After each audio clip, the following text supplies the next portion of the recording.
Olá, bom dia. Estamos iniciando o segundo dia do 8º Workshop Teórico-Prático do INFABIC.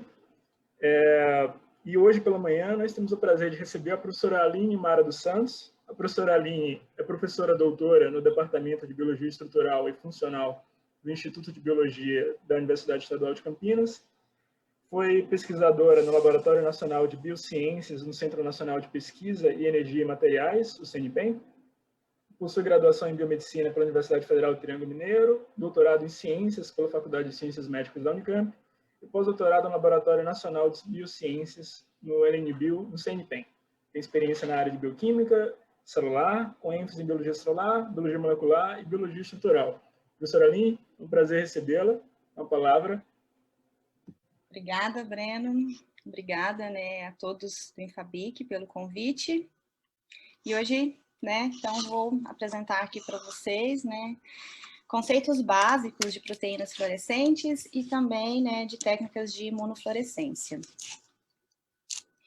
Essa imagem aqui, ela foi obtida no INFABIC com auxílio da Mariana, e aqui a gente tem miócitos cardíacos do tipo H9C2, e nós temos uma marcação aqui de faloidina, uma proteína nuclear, outra proteína de adesão, também encontrada no citoplasma e também encontrada no núcleo, só para vocês entenderem um pouco aqui dessa imagem que é muito bonita, e eu coloquei aqui para vocês verem algumas das coisas que a gente anda fazendo, utilizando as ferramentas que o INFABIC disponibiliza para a gente. Bom, nessa apresentação nós vamos falar aqui sobre proteínas fluorescentes, algumas de suas características estruturais, as principais classes, suas aplicações, e mais no final da apresentação nós iremos falar um pouco sobre imunofluorescência, conceitos básicos e também algumas aplicações. Bom, as proteínas fluorescentes, elas são proteínas que emitem luz fluorescente quando elas são excitadas em uma faixa de comprimento de onda. Acho que vocês não estão vendo meu pointer, Então, nós temos aqui o exemplo, da proteína fluorescente verde, ou GFP, que foi a primeira proteína fluorescente a ser identificada. Essa proteína fluorescente verde, ela vai ser excitada, então, aqui num dado comprimento de onda, nessa faixa aqui, entre 300 aqui e 480 nanômetros. E a gente pode observar aqui que ela apresenta 2 picos de excitação e ela vai, então, emitir luz fluorescente num comprimento de onda que é superior àquele na qual ela foi excitada. Então, essa proteína fluorescente verde, ela foi isolada, de uma espécie de água-viva, e essa espécie de água-viva, ela emite luz fluorescente verde quando ela se sente ameaçada. Então, essa proteína, ela foi purificada e descrita pelo grupo do Osamu Shimomura entre 1960 e 1970. Sua estrutura cristalográfica ela foi obtida em 1988 e, a partir daí, a gente pôde entender um pouco mais sobre as suas propriedades, tá? Então, essa proteína fluorescente, assim como as demais, elas possuem um beta-barril.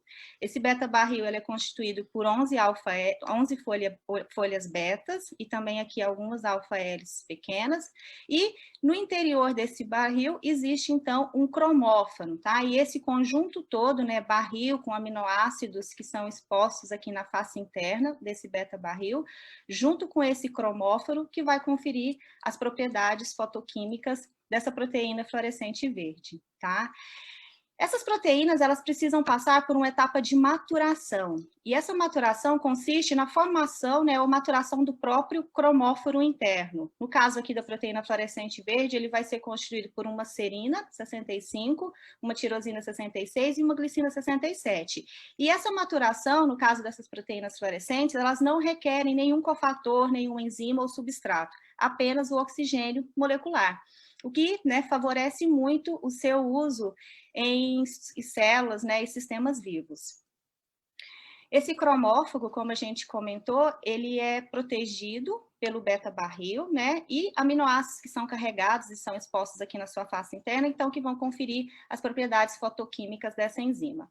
Bom, como dessa proteína? Como essa proteína, ela passa por um processo de maturação que não requer, então, nenhum cofator, é uma proteína que é estável e ela apresenta baixa toxicidade para as células, ela então foi tida, na época que ela foi descrita, como uma ferramenta muito importante para a marcação de proteínas, para o acompanhamento, né, ou monitoração de processos celulares, utilizando, então, a microscopia de fluorescência.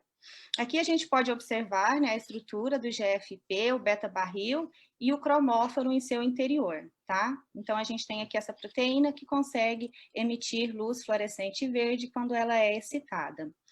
Esse cromóforo, para ele ser maturado, ele passa por algumas reações depois que a proteína é produzida. Então, se a gente tem um sistema celular em que nós estamos produzindo, né, de forma heteróloga, a proteína GFP, o que vai acontecer? Depois que ela é sintetizada pela célula, ela precisa passar por um processo de maturação, tá? Que é espontânea. Então, primeiro vai ocorrer aqui uma reação de ciclização entre a serina 65 e a glicina 67. Depois disso, o cromóforo ele vai passar, então, por uma desidratação, uma oxidação, e assim, então, ele fica maturo, e quando ele for excitado, ele vai passar a emitir essa fluorescência verde. No caso da proteína fluorescente verde, a maturação ótima desse cromóforo ocorre aqui em 28 graus Celsius, o que dificulta um pouco esse processo, né, em organismos, em células vivas. Então, o que foi feito, né, para melhorar, né, a maturação e também o brilho e outras propriedades do GFP foram mutações sítio-dirigidas, tá? Então, a gente tem aqui um exemplo de mutação que foi feita nessa região do cromóforo, onde foi trocada, então, a serina 65 por uma treonina, tá? Nessa região do cromóforo.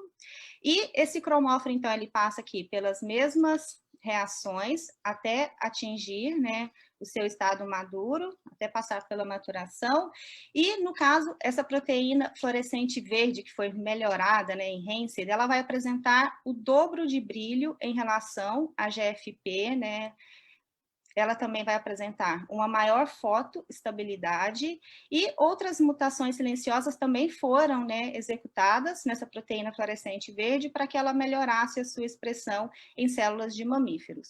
Uma coisa também que aconteceu com essas mutações é que esse cromóforo agora, ele passa por uma maturação ótima a 37 graus Celsius em apenas 1 hora, o que viabilizou mais ainda o uso dessa ferramenta em sistemas biológicos.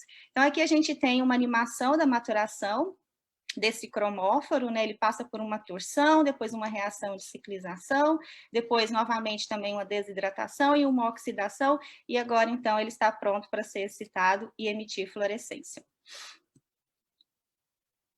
Aqui nós podemos observar, né, o espectro de absorção e de emissão da proteína fluorescente verde, né, a selvagem, e aqui nós podemos observar esse espectro quando essa proteína ela foi melhorada, né, ela sofreu aí várias mutações para que ela pudesse ter as suas qualidades melhoradas para o uso em células vivas. Então, a gente pode observar aqui que houve um deslocamento, tá, do pico de absorção dessa proteína, e aqui a gente também tem o pico de emissão que continua basicamente na mesma faixa espectral. Tá? Então, a gente teve esse deslocamento do pico, e isso é bom, porque essa proteína agora, quando ela é excitada, ela vai causar menos toxicidade para as células, tá? Então, ela pode ser excitada aqui com laser 488 e ter a sua fluorescência monitorada com o filtro FITS, que é bem comum de ser encontrado nos microscópios.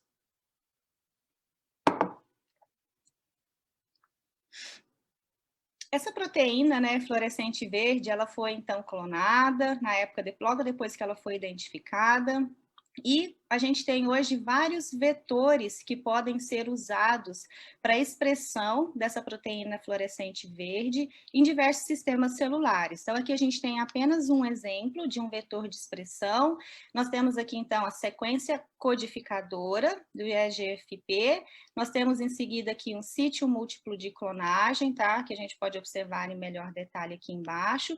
Esse sítio múltiplo de clonagem, então, ele possui aqui sítios, né, para várias enzimas de restrição, para que a sequência codificadora da proteína, né, em estudo, da proteína de interesse, ela possa ser clonada. Então, dessa forma, nós temos aqui um vetor plasmidial, que contém a sequência do GFP, e depois nós teremos, então, aqui a inserção da nossa proteína de interesse, e quando esses vetores, eles são, então, transfectados, por exemplo, em células, eles vão, né, conferir a produção da proteína fluorescente verde em fusão com a proteína de interesse. Então, dessa forma, a gente pode monitorar, né, a expressão da nossa proteína de interesse em células vivas. Então, aqui a gente tem, por exemplo, né, a tubulina, que foi clonada, né, em fusão aqui com a proteína fluorescente verde. É muito importante, né, quando a gente faz esses experimentos de clonagem, que a gente insira aqui um link, tá? Um linker de aproximadamente aí 6 aminoácidos, para que haja, então, uma certa distância entre as duas proteínas, a proteína de interesse e a proteína fluorescente, para que essa proteína de interesse ela possa continuar aí exercendo suas funções na célula. Aqui, a gente viu uma animação, né, um vídeo, na verdade, da proteína tubulina sendo expressa em uma célula. Então, a gente pode observar aqui a dinâmica dos microtúbulos. Aqui embaixo a gente tem aqui uma proteína, né, que é um fator de transcrição, o NFAT, também aqui sendo expresso com a proteína fluorescente verde. E a gente pode observar que quando essas células são estimuladas, esse fator de transcrição, então, agora, ele vai ser transportado para o núcleo. Então, utilizando a clonagem, né, com essas proteínas fluorescentes, a gente consegue, então, utilizar, né, esses marcadores como reporters da regulação transcricional. Então, a gente pode monitorar quando uma dada proteína está sendo expressa na célula, para fazer seleção de animais transgênicos, marcadores aí de diversas proteínas e organelas intracelulares. Tá? Depois que a proteína fluorescente verde ela foi identificada, né, ela começou a ser empregada para o estudo em sistemas biológicos, outras mutações foram sendo realizadas, tá? E hoje a gente tem uma gama de proteínas fluorescentes que foram derivadas dessa proteína fluorescente verde, tá? Então a gente tem aqui alguns exemplos de espectros de excitação e, de absorção, aqui está de excitação e aqui de emissão dessas proteínas. Então a gente tem hoje, por exemplo, a proteína fluorescente azul, a ciano, a amarela e assim por diante. Tá? E observem também que houve esse deslocamento, né, dos picos em direção aqui à luz infravermelha. Quanto mais perto da luz infravermelha, menos tóxica é para as células. Do contrário, quando a gente faz aqui a excitação mais próxima da luz ultravioleta, mais tóxica essa excitação vai ser para as células. A gente tem, então, variantes que são muito utilizadas, tá? Que foram derivadas do GFP, como, por exemplo, a gente tem aqui a Cerulean e a Venus. Esse par aqui é muito interessante porque a gente pode utilizá-lo como ferramentas, tá? Para estudo de interações em sistemas biológicos, tá? Estudo de interação entre proteínas em células vivas. Então, por exemplo, aqui a Cerulean, ela vai ter, né, uma excitação aqui em 334 nanômetros e uma emissão em 475 nanômetros, tá? E no caso aqui, a Vênus, ela vai ter uma excitação em 515 e uma emissão em 528. O que é interessante aqui a gente observar nesse par de proteínas fluorescentes, tá? Ó, a emissão da proteína fluorescente aqui azul, que é a Cerulean, ela vai coincidir com o pico, tá, de absorção da proteína fluorescente Vênus. Então, a gente tem uma sobreposição da emissão da azul com a absorção aqui da Vênus, que é a proteína fluorescente amarela. Então, como que a gente poderia, né, usar isso aqui como uma ferramenta para estudo de proteínas, tá? A gente poderia usar uma técnica, que é chamada de FRET, que ela vai acontecer no caso, se duas proteínas estiverem em interação no ambiente intracelular, a gente vai ter, então, uma transferência de luz ressonante, tá? De uma proteína para outra e promovendo, então, aqui a fluorescência de uma segunda proteína fluorescente. Por que isso acontece, então?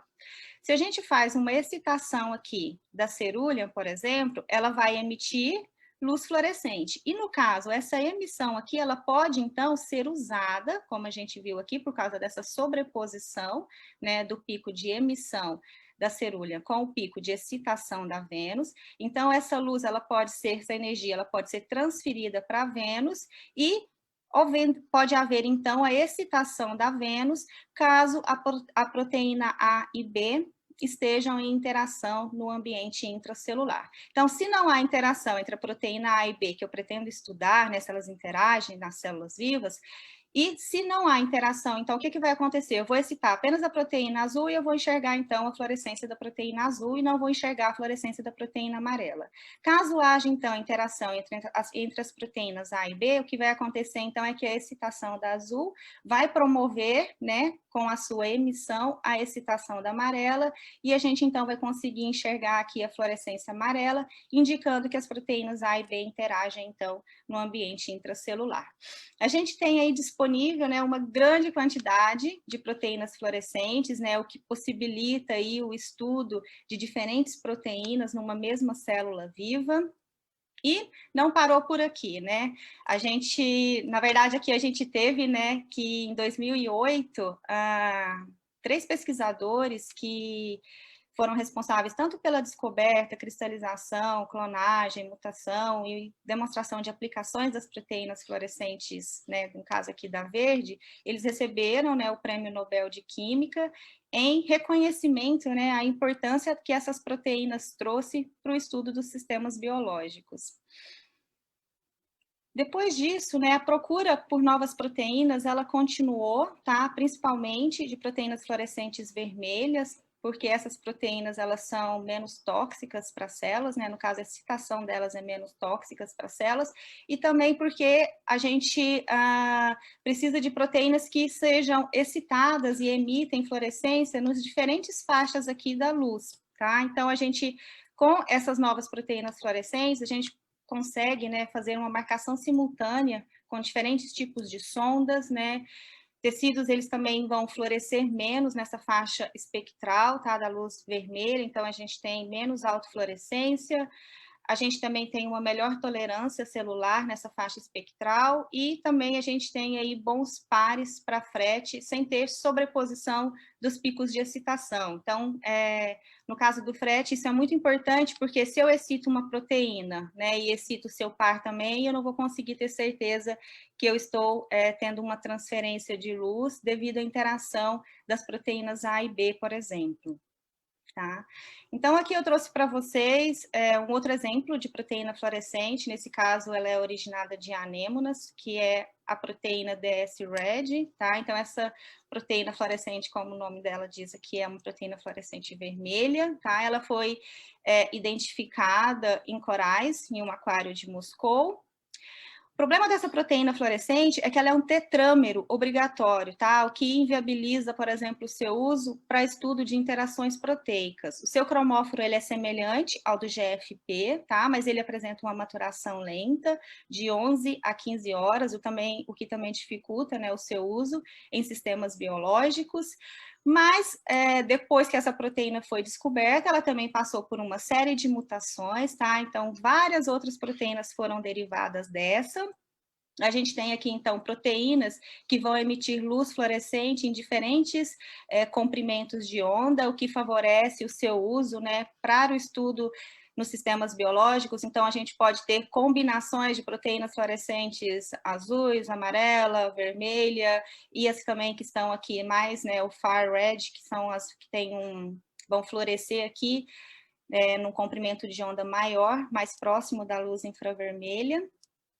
E como um exemplo dessa proteína, a gente tem a M-Cherry, que é uma proteína que vem sendo bastante utilizada, tá? Uma proteína, então, fluorescente vermelha, que foi derivada, né, do DS-RED.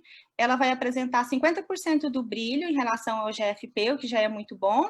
No caso, ela vai ser uma proteína monomérica e apresentar uma boa estabilidade, tá? Então, aqui a gente tem um painel de diferentes proteínas fluorescentes sendo expressas, né, em fusão com diferentes proteínas celulares. Então, a gente tem marcação de citoesqueleto aqui, né, esqueleto de actina, aqui a gente tem marcação de tubulina, marcação aqui de organelas, tá? Complexo de Golgi e assim por diante. Complexo de Golgi aqui, retículo e assim por diante.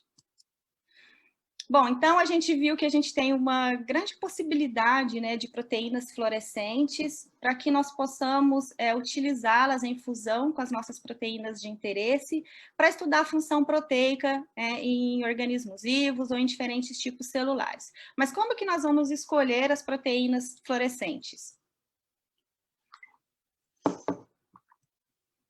Então, a gente tem uma grande possibilidade, né, aqui para escolha, e o que a gente tem sempre que olhar é a região espectral e o estado oligomérico dessas proteínas. Então, por exemplo, aqui, o SFP, que é o ciano, né, proteína fluorescente ciano, que é derivada do GFP, ela vai ter uma excitação aqui em 395 nanômetros e uma emissão em 476. Então, ela poderia ser utilizada, por exemplo, junto com a YFP, tá? Que é a proteína fluorescente amarela, porque elas vão ser excitadas em diferentes faixas, tá? Do espectro da luz visível. Então, elas podem ser utilizadas como um par, né? Serem expressas na mesma célula, por exemplo, para estudar duas proteínas diferentes. Por outro lado, a gente tem aqui, né, uma outra gama de proteínas, mas, por exemplo, ó, essa proteína aqui, tá? O ANCIAM, que é uma proteína derivada de antozoário, ela é um tetrâmero obrigatório, tá? Assim como a IELO. Hoje a gente tem essas duas proteínas que passaram também por mutações, que são disponíveis na forma monomérica, mas é importante sempre a gente olhar, né, as características das nossas proteínas antes de você escolher o seu plasmídio para você clonar a sua proteína de interesse. Um outro fator aqui muito importante é o tempo de maturação do fluoróforo, tá? Ou do cromóforo. Então, por exemplo, no caso da proteína fluorescente verde, a gente tem aí que a maturação ela ocorre em torno de 60 minutos. Então, vamos supor que você queira estudar uma proteína que ela é produzida e degradada rapidamente. Então, se a degradação dela ocorre aí antes de 1 hora, eu não vou conseguir enxergar, né, a fluorescência do EGFP, porque o cromóforo ele ainda não passou pelo processo de maturação, tá? Então, eu teria que escolher uma proteína fluorescente que tem uma maturação muito rápida para que eu possa acompanhar proteínas que tenham aí um turnover muito rápido, tá? Que ela é produzida e rapidamente degradada. Outro fator importante é a porcentagem de brilho, tá, em relação ao EGFP. A gente tem aqui dois exemplos, tá, a MKO e a M-Plum. Então, a gente pode observar que a MKO ela tem um brilho, tá, que é maior que da M-Plum. E a gente tem aqui um gráfico onde a gente pode comparar as fluorescências das proteínas em relação ao da EGFP. A EGFP, a gente sabe que ela tem um brilho que é muito bom, né? Então, proteínas que estão aqui acima dela têm um brilho que é bastante considerável, tá? E as que estão muito abaixo dela, então elas vão ser pouco brilhantes, tá? Então, se uma proteína ela é pouco expressa na célula, não é interessante, né, que eu faça uma fusão dela com uma proteína que é pouco brilhante, como a M-Plum, por exemplo. Seria mais interessante que essa proteína pouco expressa, ela fosse clonada aí em fusão com uma proteína como a MKO, por exemplo, que apresenta aí um alto brilho. Outros fatores também importantes, né, de serem observados é a temperatura de maturação do fluoróforo ou cromóforo, tá? A sensibilidade à luz, né, dependendo do evento celular que você quer acompanhar, então é importante você saber se a sua proteína fluorescente ela é estável ou se ela sofre o photobleach, né, o apagamento rapidamente. E também é importante que seja observada a sensibilidade a variações de pH. Então, aqui rapidamente, só algumas explicações, né, dessas proteínas fluorescentes. Como nós comentamos, elas podem ser utilizadas para o estudo de localização subcelular de diferentes proteínas nucleares, citoplasmáticas. Elas também podem ser utilizadas aí para aqueles ensaios de interação de proteínas em células vivas, por exemplo, para o estudo de vias de sinalização. Então, a gente deu o exemplo do FRET, talvez aqui fique um pouco mais fácil para ser entendido. Então, a gente vai ter aqui a excitação, né, de uma proteína fluorescente que a gente chama de doadora, e ela vai, então, fazer uma emissão que vai coincidir com o pico de excitação da proteína aceitadora, né? E se as proteínas, elas que a gente está estudando, né?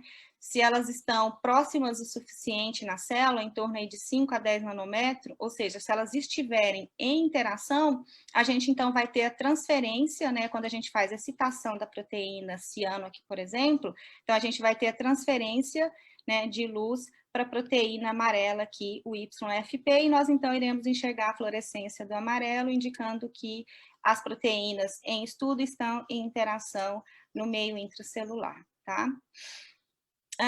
Essas sondas fluorescentes, né, baseadas aqui em FRET, elas também podem ser usadas para o estudo de vias de sinalização. Então, a gente tem aqui um exemplo, por exemplo, da ativação de quinases e fosfatases, né? Então, eu tenho aqui um domínio que vai ser fosforilado. Quando esse domínio ele é fosforilado, a gente vai ter uma alteração conformacional dele, que vai fazer com que essas sondas CFP e YFP, né, que funcionam como um par de FRET, de doador e aceitador, fiquem próximas. Então, aí a gente vai ver aqui a ocorrência do FRET.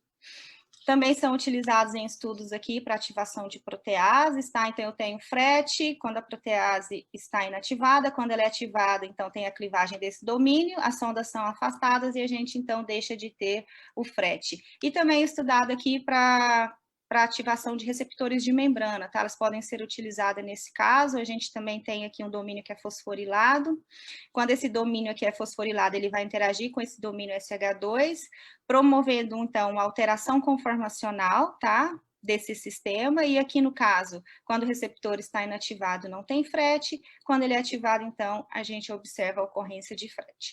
Ou seja, né, o FRET ele vem sendo estudado aí em diversos sistemas, né, para o estudo aí de ativação de proteínas ou ativação de vias de sinalização. Aqui a gente tem uma tabela que mostra, né, boas proteínas que são doadoras e outras boas aceitadoras, né, no par de FRET. Então, depois vocês podem olhar com calma e ver aqui alguns exemplos. Por exemplo, o EGFP, ele vai ser um doador, por exemplo, para o RFP. Então, a gente tem aqui um bom par de doador e aceitador para ser utilizado no FRET. Nós temos também proteínas fluorescentes que são fotoativadas ou fotoconvertidas. E essas proteínas fluorescentes vêm sendo utilizadas para técnicas de microscopia de super resolução, como o PALM. Vocês vão ter depois uma palestra, né, sobre essas técnicas, e aqui então a gente vai fazer uma introdução sobre algumas dessas proteínas fluorescentes, tá? Fotoativadas ou fotoconvertidas. Então, nós temos aqui, por exemplo, um exemplo de proteína, né, fotoativada, que é o PA-GFP, tá?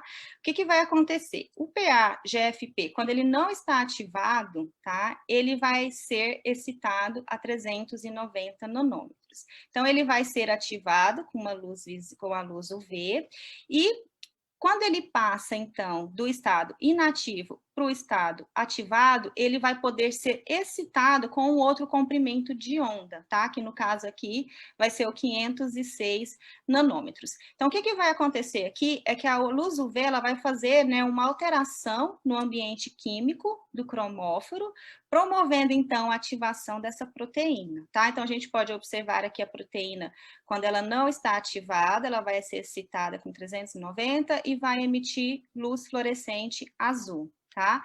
Depois que ela, então, é ativada, ela pode ser, então, ativada novamente, excitada, né, num outro comprimento de onda, que é o 506, e agora ela vai emitir essa luz fluorescente verde, tá? Qual que seria, então, a grande vantagem disso, né, para que eu consiga obter uma super resolução das minhas imagens, tá? O que vai acontecer aqui, então, no passo a passo? Primeiro, então, a gente tem que usar um laser com baixa potência, tá, na luz UV, e dessa forma eu vou ativar poucas moléculas por vez ou por frame. Então, eu vou ativar algumas dessas moléculas aí, de 20 a 100 moléculas. Depois, o que vai acontecer? Essas moléculas que foram ativadas, então, elas vão ser excitadas com o laser 488, certo? E, dessa forma, poucas moléculas irão emitir a luz fluorescente verde por frame. Quando eu tenho poucas moléculas emitindo luz, eu consigo, então, localizar, né, com maior precisão o ponto dessas moléculas na célula. Então, eu vou ter uma melhor localização das moléculas na célula e, com isso, então, eu ganho na resolução das minhas imagens. Então, a gente tem aqui só um exemplo, tá, dessa PA-GFP, e também aqui uma outra proteína, que é a PA-Cherry. A gente pode observar aqui imagens, né, que foram obtidas com essas proteínas após a fotoativação.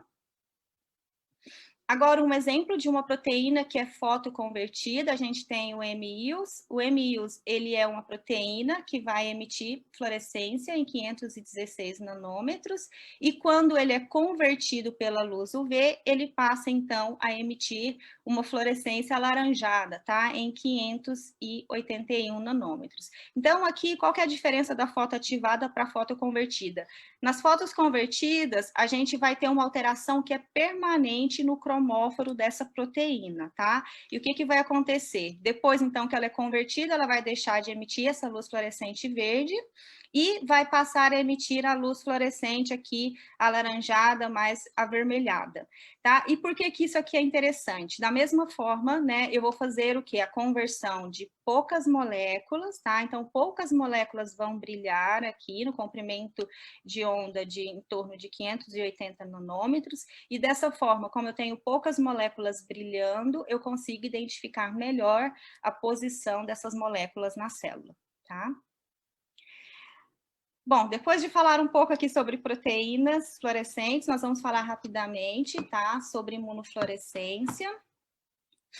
Então, nós temos que a imunofluorescência, né, ela é uma técnica que foi desenvolvida por Conze em 1950. Na verdade, ela é uma combinação de técnicas, né, de fluorescência com técnicas morfológicas, que vai possibilitar, então, a visualização de proteínas, glicanos e outras moléculas biológicas em células e tecidos. Nas técnicas de imunofluorescência, né, nós então iremos utilizar anticorpos que são conjugados com o fluoróforo para detectar aí antígenos, né, ou epítopos específicos. Então, nós temos aqui, né, a demonstração de um anticorpo, e aqui a gente tem, então, que esse anticorpo ele vai ser ligado aqui quimicamente com um fluoróforo, né? Então, a gente tem aqui à direita, né, essa imagem de fluorescência. Então, nessa imagem, nós temos a marcação aqui do citoesqueleto da célula, que está marcado aqui com faloidina, a gente pode visualizar em vermelho. A gente tem a marcação aqui de uma proteína em verde, uma outra proteína em magenta, tá? E aqui nós temos também o núcleo celular que está marcado em azul. Então, utilizando essa técnica de imunofluorescência, a gente consegue obter imagens como essa, tá? Então, a gente consegue identificar estruturas celulares diversas, usando, então, anticorpos conjugados a diferentes fluoróforos. A imunofluorescência, então, ela possibilita, né, a localização subcelular de proteínas. Ela pode ser utilizada em estudo de expressão de proteínas em diferentes contextos celulares ou em diferentes células. Ela apresenta uma alta especificidade, né? A gente usa anticorpos que são específicos, e a fixação ela permite a conservação do epítopo, que vai ser reconhecida, né, pelo anticorpo. Apresenta também uma alta sensibilidade, né, o que possibilita a detecção de proteínas que são pouco expressas. Ela é fácil de ser realizada e apresenta aí resultados que são lindos e maravilhosos, né? A imunofluorescência, ela pode ser, né, direta ou indireta. A indireta é a que a gente acaba mais utilizando aí nos laboratórios de pesquisa. Como que seria, então, essa imunofluorescência direta e indireta? Na verdade, a direta a gente vai ter aqui a utilização de um anticorpo primário, que vai reconhecer um epítopo específico, e esse anticorpo primário, ele é conjugado já com o fluoróforo, então ele mesmo vai ser excitado, tá, com esse fluoróforo e vai emitir fluorescência. Diferente aqui da imunofluorescência indireta. Nesse caso, a gente vai ter um anticorpo primário também, que irá reconhecer um epítopo específico, e esse anticorpo primário, então, ele será reconhecido por anticorpos secundários, que são, então, ligados aqui a fluoróforos. Qual seria, então, as vantagens e desvantagens de uma técnica ou outra, né? No caso da imunofluorescência direta, ela vai ser ideal para marcações múltiplas, por exemplo. Então, a gente tem vários epítopos e vários anticorpos que já são fluorescentes, que vão se ligar diretamente aos epítopos. Os anticorpos, né, eles podem ser produzidos numa mesma espécie, no caso da imunofluorescência direta, ela é mais específica, mais rápida, mas ela apresenta um menor sinal, tá? E também ela é mais cara. Por que ela apresenta um menor sinal? Porque eu vou ter aqui um anticorpo ligando no epítopo e esse anticorpo ele já vai ter um número determinado aqui de moléculas de fluoróforo, tá? Diferente da indireta, que eu posso ter vários secundários ligando no anticorpo primário e dessa forma, então, eu vou ter uma amplificação do sinal. No caso da imunofluorescência indireta, ela vai apresentar uma maior sensibilidade, né, devido a essa amplificação do sinal. Eu tenho hoje disponível, né, nós temos aí no mercado uma grande disponibilidade de anticorpos secundários, que são conjugados com diferentes fluoróforos. Ela é mais barata, né, porque a gente pode usar o mesmo anticorpo secundário para vários anticorpos primários, e no caso aqui uma desvantagem é que os anticorpos primários, eles devem ser produzidos em espécies diferentes, tá? A gente vai entender um pouco melhor isso. Como seria, então, feita a escolha dos anticorpos, tá? Então, se a gente deseja estudar uma proteína lá no projeto de mestrado, doutorado, né, a gente tem que ir lá, bom, eu quero marcar essa proteína por imunofluorescência. Então, a gente tem que escolher um anticorpo primário que irá reconhecer essa proteína específica. Então, é muito importante que a gente observe se foram feitos testes, tá, de imunofluorescência com esse anticorpo primário. Vamos supor que eu tenho lá um anticorpo que eu uso para Western blot, eu quero usar para imunofluorescência. Não necessariamente esse anticorpo irá funcionar, tá? Porque muitas vezes os anticorpos que são utilizados para Western blotting, eles vão detectar proteínas que já estão desnaturadas, tá? Então eu tenho um epítopo que pode estar escondido na proteína. No caso do Western blot, eu vou fazer a desnaturação da proteína, o epítopo vai ser exposto. Mas quando eu estou marcando a proteína na célula, né, essa proteína ela está na sua conformação nativa. Então, os anticorpos que são feitos para imunofluorescência, na grande maioria das vezes, eles vão, então, detectar proteínas com sua conformação nativa, tá? Depois nós temos que escolher também um anticorpo secundário, e esse anticorpo secundário, então, ele vai ser um anticorpo contra o anticorpo primário, tá? Então, ele é um anti-anticorpo primário. Então, nós temos aqui, por exemplo, aqui um antígeno humano, certo? Então, eu tenho que escolher aqui um anticorpo primário. Nesse caso, esse anticorpo primário, ele foi produzido aqui no camundongo, certo? E depois eu tenho que escolher, então, o meu anticorpo secundário, que tem que ser anticorpo primário, certo? Então, no caso, o anticorpo secundário, ele tem que ser produzido numa espécie que seja diferente da espécie produtora do anticorpo primário, certo? Porque eu tenho que sensibilizar essa espécie, nessa segunda espécie, com o anticorpo que foi produzido aqui, por exemplo, no camundongo, tá? Então, no caso aqui, eu estou usando a cabra para produzir um anticorpo secundário, né? Que ela produziu contra, tá? Esse anticorpo aqui, que foi produzido em camundongo. Então, dessa forma, eu tenho o epítopo aqui, que é de um organismo, o anticorpo primário, que foi produzido no camundongo, e um anti-anticorpo primário, que foi produzido aqui, no caso, na cabra, tá?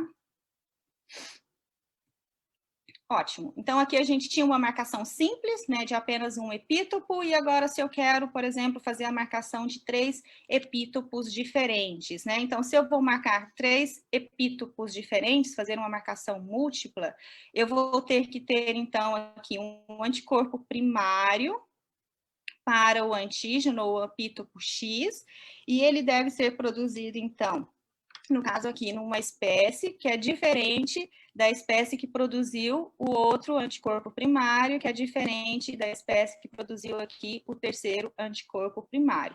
No caso aqui, pessoal, para imunofluorescência indireta, tá? Que é a técnica que a gente acaba mais utilizando no laboratório. Ok. Então, depois disso, a gente tem que escolher os anticorpos secundários, tá? Então, eu vou ter aqui um anticorpo secundário contra um anticorpo primário, certo? Então, aqui eu vou ter um anticorpo que foi produzido em cabra, né? Contra aqui um anticorpo que foi produzido em camundongo, e assim por diante, tá? Então, eu vou ter aqui anticorpos secundários que foram produzidos contra anticorpos primários. Ótimo. Agora falta mais uma coisa, certo? Se esses anticorpos aqui secundários, eles apresentam o mesmo fluoróforo, eu vou enxergar as 3 proteínas com a mesma fluorescência, certo? Então, eu preciso, então, que esses anticorpos secundários, eles estejam conjugados a fluoróforos diferentes, que são excitados aí em diferentes comprimentos de onda. Então, por exemplo, eu poderia usar aqui uma Alexa 488, né, um fluoróforo que é excitado em 488 nanômetros, poderia usar aqui, por exemplo, um fluoróforo que é excitado em 546 nanômetros, ou um fluoróforo aqui, no caso também, que seria excitado em 647 nanômetros. Então, nós temos aqui 3 secundários diferentes, certo? Que estão conjugados a fluoróforos diferentes. Então, dessa forma, eu vou conseguir visualizar o meu antígeno X, né, pela luz fluorescente verde, aqui o antígeno Y, que vai emitir uma luz fluorescente alaranjada, e o Z, né, essa proteína, então, ela vai ser localizada pela luz fluorescente vermelha. Então, dessa forma, a gente consegue fazer uma marcação múltipla e estudar diferentes, né, por exemplo, diferentes proteínas simultaneamente, ou estudar a relação, uma em relação à outra. Então, passo a passo aqui, bem simplificado, tá? Se a gente faz a imunofluorescência indireta, em cultura de células, por exemplo, nós iremos fazer, então, a cultura dessas células, por exemplo, em lamínulas, né? Depois, essas células vão passar pelo processo de fixação, permeabilização, bloqueio e incubação com anticorpos primários, depois uma incubação com anticorpos secundários e, por fim, a montagem. Então, vamos falar um pouquinho aqui do processo de fixação, né? A fixação, ela é utilizada para imobilizar os antígenos, tá? Então, a gente vai fixar as nossas células, né? Conservando, então, a estrutura celular e subcelular, mas esse fixador, né, que será utilizado, ele também deve permitir o acesso dos anticorpos aos compartimentos subcelulares, tá? Isso é muito importante, porque se a gente usa um fixador, por exemplo, de forma inadequada, o anticorpo ele não vai conseguir, né, atingir, chegar no antígeno, né, específico dele.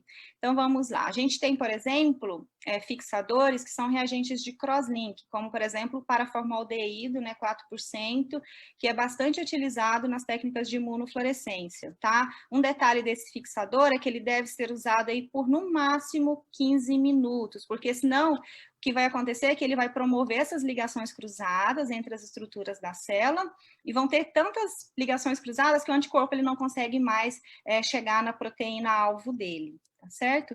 E nós também temos outros fixadores, que são solventes orgânicos, como, por exemplo, nós temos a acetona, o metanol, que vão promover uma desidratação e uma precipitação de proteínas, tá? E nesse caso aqui, epítopos internos, eles podem ser expostos. Então, dependendo do anticorpo que você está utilizando, se ele reconhece apenas epítopos internos, né, uma porção interna da proteína, a gente poderia, então, utilizar acetona ou metanol para tentar marcar essa proteína por imunofluorescência, tá? E lembrando que o método de fixação, ele vai depender da localização do epítopo e da sensibilidade também do anticorpo e pode requerer aí otimização para o sistema que você pretende estudar. Por fim, nós temos aqui também a permeabilização, tá? Que ela vai ser requerida no caso de antígenos intracelulares, e a permeabilização, então, ela vai consistir em fazer poros, né? Ou insolubilizar a membrana plasmática, para que o anticorpo ele tenha acesso, né, às proteínas ou epítopos que estão intracelulares, tá? No caso de proteínas transmembrana, quando a gente tem um antígeno na face citoplasmática da membrana, a gente também precisa fazer a permeabilização da célula. Então, essa permeabilização, ela pode ser feita com detergentes, tá? Então, a gente tem, por exemplo, o Triton e o NP40, que são bastante utilizados. Esses detergentes, eles vão solubilizar de uma forma mais intensa a membrana plasmática, e a gente tem outros detergentes que vão fazer, né, uma permeabilização mais suave da membrana plasmática. E a gente também vai ter aqui alguns solventes orgânicos, né, como a acetona e o metanol.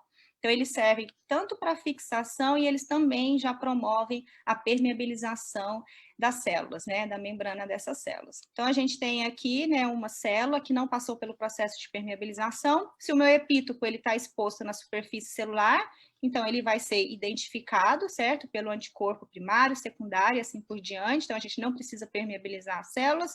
No caso aqui agora eu tenho uma permeabilização tá? Com um detergente que vai fazer poros na membrana de forma mais branda, e esses detergentes, eles não conseguem fazer poros no envoltório nuclear, então essa permeabilização com Twin 20, por exemplo, saponina, ela vai ser boa para proteínas que são citoplasmáticas ou que estão na membrana da célula. No caso aqui, a gente tem uma permeabilização com o Triton X100 e o Triton X100 ele deve ser utilizado quando a gente deseja também fazer a marcação de proteínas nucleares, já que ele consegue, então, fazer esses poros, né, no envoltório nuclear.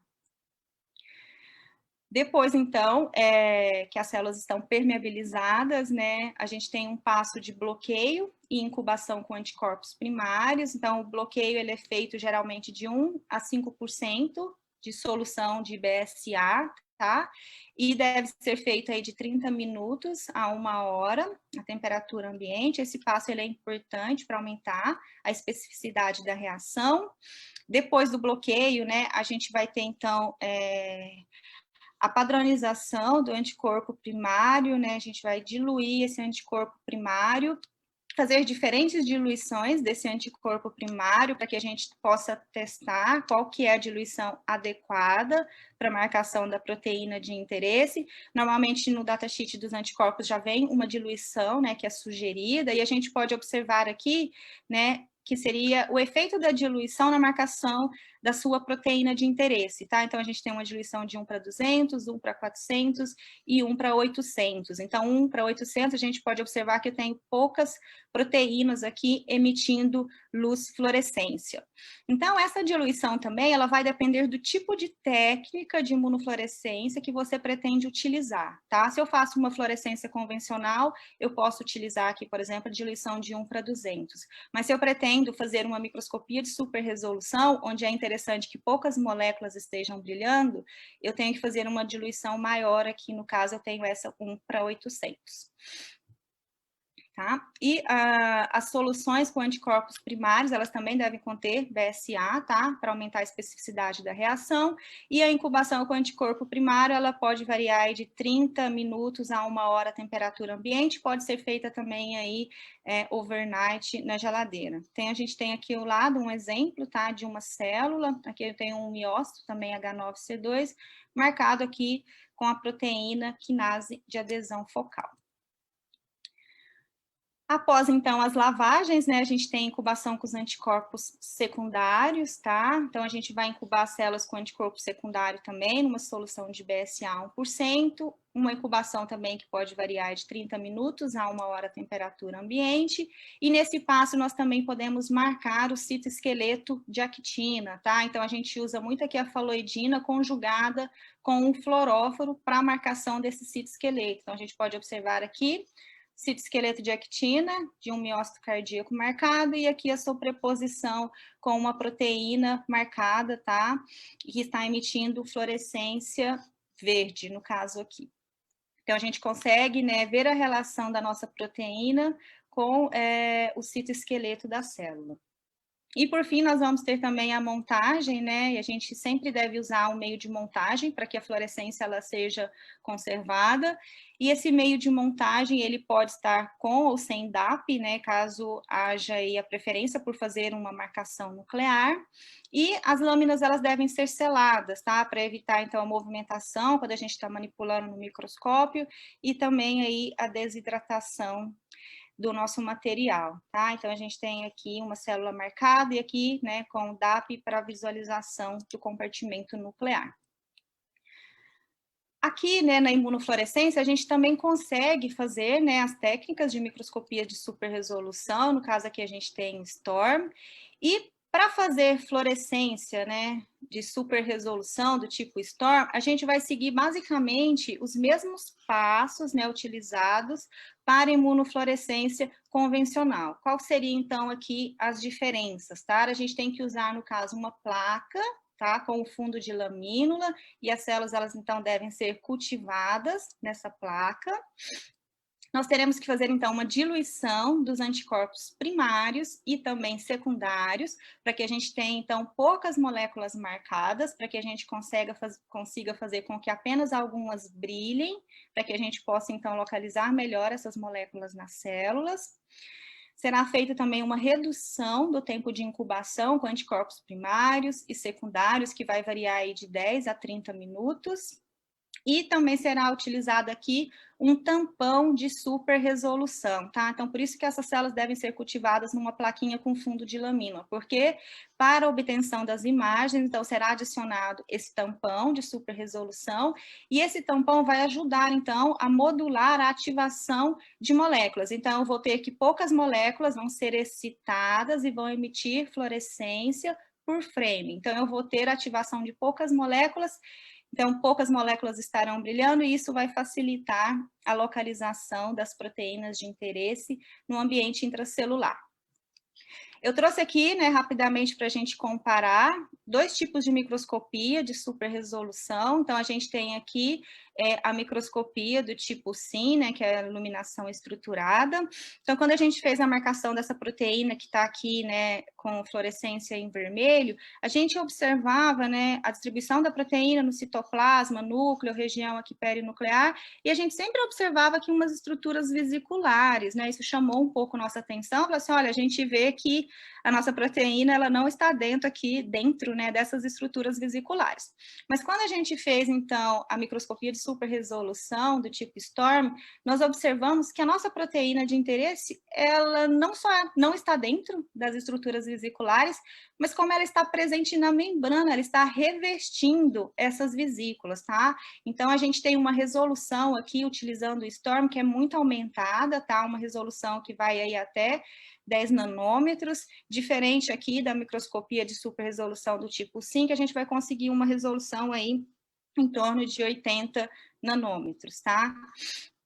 Então, aqui a gente pode observar essa imagem ampliada, né? A gente consegue ver essas estruturas vesiculares. Aqui a gente tem apenas um plano, tá? Que foi obtido pela técnica de STORM. Então, a gente consegue observar, né, a nossa proteína de interesse aqui em torno das vesículas. A gente consegue ver algumas vesículas que aparentemente podem estar aí no processo de fusão ou fissão. E, além disso, a gente consegue estudar também a relação da nossa proteína com outras, tá? Então, nesse caso aqui, a gente consegue observar, por exemplo, tá, que existe aqui uma proteína que está no interior dessas vesículas ou associadas a essas vesículas, coisa que a gente não conseguiria ver utilizando a microscopia convencional, onde a gente vê todas as proteínas super brilhantes, ou até mesmo a microscopia de super resolução do tipo iluminação estruturada. Pessoal, obrigada pela atenção de vocês, tá? Deixo aqui meu contato, se alguém tiver alguma dúvida, quiser entrar em contato. Então, nós temos hoje aqui um grupo, né, de pesquisa, a gente tem um laboratório, né, que é chamado de Laboratório de Física Biológica e Sinalização Celular, que é coordenado por mim, que sou do Instituto de Biologia, né, e pelo professor André de Tomás, que é professor do Instituto de Física da Unicamp. Muito obrigada pela atenção de vocês.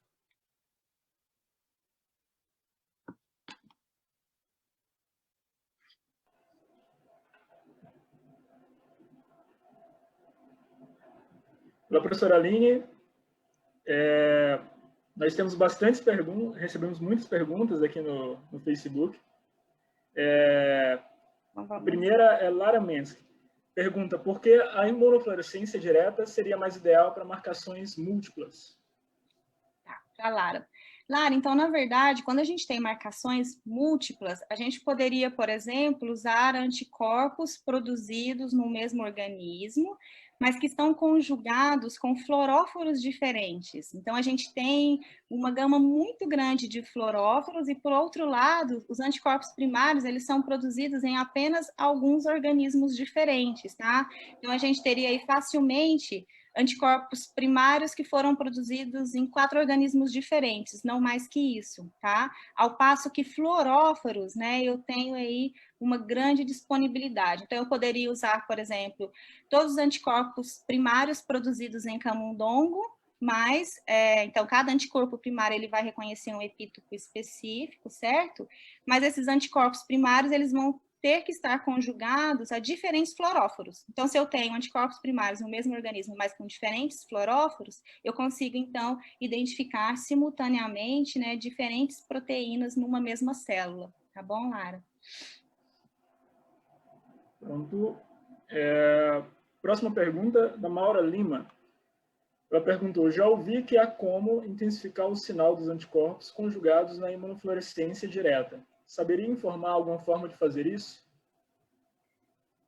Então, a gente tem alguns busters, né, que a gente diz que a gente consegue otimizar, amplificar um pouco o sinal, né, quando a gente utiliza a fluorescência direta. Mas aí seria mais um reagente que não é barato, que você teria que comprar para fazer essa amplificação. Então, assim, quando a proteína é pouco expressa, o mais recomendado é que você utilize mesmo a imunofluorescência indireta, tá? Que é uma técnica que vai ser mais barata, porque você consegue ter alguns anticorpos secundários que vão ter aí fluoróforos diferentes conjugados, que poderão ser utilizados para vários anticorpos primários diferentes, tá? Então, o ideal para proteínas que são pouco expressas é que você utilize mesmo a imunofluorescência indireta, para que você tenha, então, uma amplificação do sinal, tá, Maura? Obrigado, professora. Próxima pergunta do Manuel Lourenço. As mudanças em fatores como pH e temperatura podem influenciar no apagamento do cromóforo? As detectoras têm sensibilidade para detectar essas transições? Essa seria uma técnica para monitorar as variações de pH e temperatura na célula? Sim, ó, a gente tem até um exemplo, tá, de uma proteína que quando a gente tem um aumento de temperatura, tá? Ela vai mudar um pouco o brilho na célula. Então, se a célula vai aumentando a temperatura, essa proteína ela fica mais ou menos, ela vai ficar mais brilhante no caso. Então, assim, o que vai acontecer? Por que o pH e a temperatura, eles são importantes, né? No caso aqui do estudo de proteínas fluorescentes. Se a gente tem uma variação muito grande do pH, a gente pode perder a estrutura a estrutura tridimensional da proteína, vai ser comprometida. Se a estrutura tridimensional da proteína ela é comprometida tanto pelo pH quanto pela temperatura, a gente vai poder ter, então, comprometimento na emissão de fluorescência por essa proteína fluorescente, tá, Manuel? Então, assim, se a gente vai...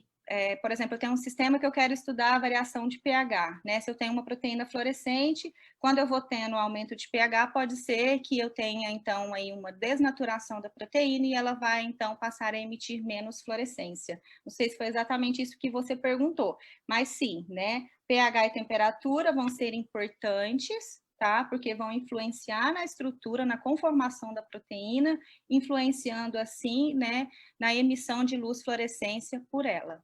Tá bom?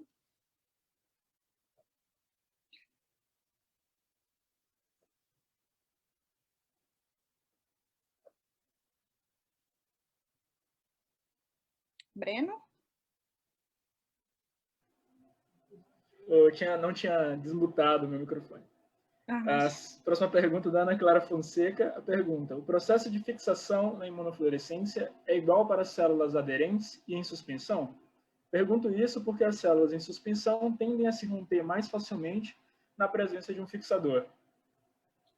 Sim, a gente tem que padronizar, tá, o processo de fixação para o nosso sistema celular, mas a gente pode usar, sim, os mesmos reagentes, tá, de fixação. Então, eu já fiz fixação com células em suspensão, com paraformol, e funcionou bem, tá? Mas, Ana Clara, teria que testar o melhor fixador para o seu sistema biológico, tá? Para o seu tipo celular específico. E, assim, o fixador, ele é importante, né? Ele deve ser testado para células específicas e também para proteínas específicas. Então, nem sempre o mesmo fixador, ele pode ser utilizado para marcação de proteínas diferentes, tá? A próxima pergunta da Helena Duran. Qual é a concentração mais utilizada usando acetona ou etanol para fixação ou permeabilização? Tá, no caso da acetona, a gente usa solução, tá? Mesmo como ela vem. Então, a gente tem a solução de acetona e o metanol também, igualmente. Então, a gente pega a solução na porcentagem que ela vem, tá? E acaba utilizando essa solução para fixação e permeabilização das células. Pelo menos de todas as vezes que a gente utilizou, a gente não fez nenhum tipo de diluição, tá? Dessas soluções. E a última pergunta, Ilmares Cariaco. Tem alguma dica para diminuir a autofluorescência, sobretudo em amostras de tecido? Então, Mari, a autofluorescência em amostras de tecido que é um problema, tá? Então, assim, a gente tem uma certa dificuldade, mas aqui a gente tem que pegar bastante no fixador, tá? Então, dependendo do fixador que você usa, você praticamente vai ter tudo fluorescendo, de todas as cores, tá? Então, principalmente você pega lá a luz verde, você usa o formaldeído, por exemplo, a gente vai ter uma grande fluorescência. Então, uma autofluorescência, né? Então, eu testaria fixadores diferentes, tá? Talvez não trabalho muito com tecido, talvez tenha alguma outra dica, mas eu não vou saber te dizer agora. Talvez algum outro docente das próximas palestras aí que trabalhem com tecidos possa esclarecer melhor a sua dúvida, tá bom, Mário? Professora, muitíssimo obrigado pela sua palestra. Em nome do IFABIC, gostaria de agradecer mais uma vez sua participação. Agora nós vamos entrar no intervalo e retornamos 10h10. Eu que agradeço, Breno. Muito obrigada aí pela atenção de todos.